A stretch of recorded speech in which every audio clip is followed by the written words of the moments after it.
Tere tulemast Musta kassi taro lugemisse Kaljukitsed.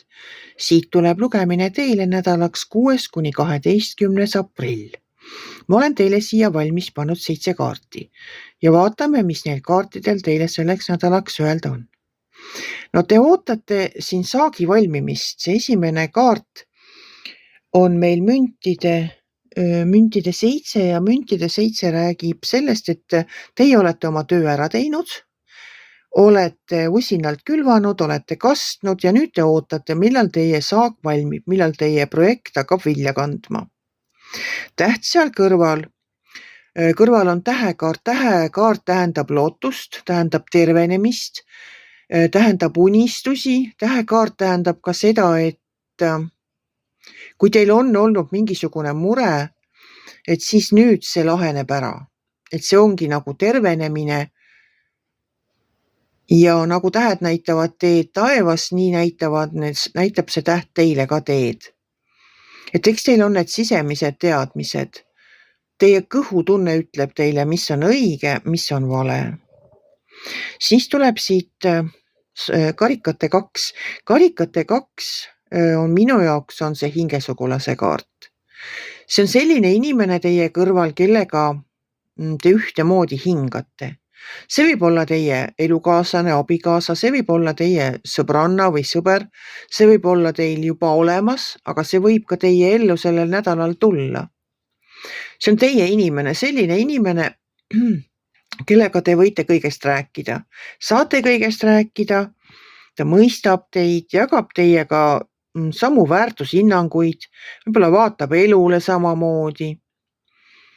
Et te saate, kuidas ma ütlen, ta ongi teie hingesugulane, te tunnete ta ära. Ta on selline inimene, keda nähes või kellega kohtudes, teil on kohe siuke tunne, et teda ma tõesti olen juba kaua aega nagu teadnud, kuigi te võib-olla alles kohtusite. Kõrval on seal saatuse ratas. No saatuse ratas räägib sellest, et me kõik oleme ikka iseenda saatuse sepad. Et kui te tunnete, et teil sellel nädalal veab, ostke lotopilet. Kui te tunnete, et teil sellel nädalal ei vea ja lähete nendest piletimüügi laudadest rahulikult mööda, ilma et tekiks tahtmistki piletit osta, ärge ostke. Et ju siis ei ole see aeg õige. Aga kui te tunnete, et me tahaksin seekord piletit osta, siis te peatuge ja ostke üks lotopilet ja pange oma õnn proovile. Et saatuse ratas võib ka midagi teie elus ära lõpetada, et mingi projekt või mingi etapp teie elus saab läbi. Aga ma nagu sellist lõpetamist siin ei näe. Ma näen küll seda, et te olete väsinud. Et te peaksite nagu rohkem puhkama. Et see mõõkade 4 räägib väsimusest. See ei ole küll selline enese nurka mängimise väsimus, et ma olen nagu nüüd nii tühi, et mul ei ole enam mitte midagi. Aga puhkama ta ikkagi soovitab teil puhata, et ei tekiks seda üleväsimust. Ja nädala lõpp toob teile uudised. Siit tuleb karikate rüütel heade uudistega ja need on väga head uudised.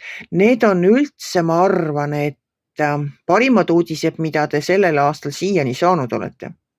Sellepärast, et karikate rüütli kõrval on sauade äss ja sauade äss on Eureka. Sauade äss on selline uudis ja kohe selline, et vau, ma pole seda ära teeninud, vaat selline uudis on see, et see ei saa olla tõsi.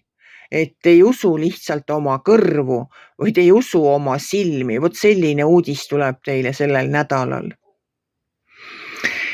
Vot niimoodi kaljukitsed on selle nädalaga, et suhteliselt selline, ma ütleksin, et suht tavaline nädal. Hingesugulane, saatuse ratas, tervenemine kindlasti, kui teil on mingi probleem, kas tervisega või lihtsalt nagu, meil on ju vahest ka probleeme mitte ainult tervisega. Meil võivad olla majanduslikud probleemid, meil võivad olla ka mingid suhteprobleemid, et igal juhul täht tähendab tervenemist, et ei pea selle pärast küll enam muretsema, mis iganes teie probleem oli. Aga sellised head uudised ka siia selle nädala lõppu, et ma loodan tõesti, et teil tulebki selline fantastiline nädal. Oodake siis rahulikult oma saagi valmimist, Tervenege, kohtuge selle hingesugulasega, tehke plaane tulevikuks ja võtke vastu need imehead uudised, mis teid siis ees ootavad. Kui teile minu lugemine meeldis, ärge olge kitsi, pange ikka like pöial üles, võite ka kommenteerida ja kohtume järgmisel nädalal.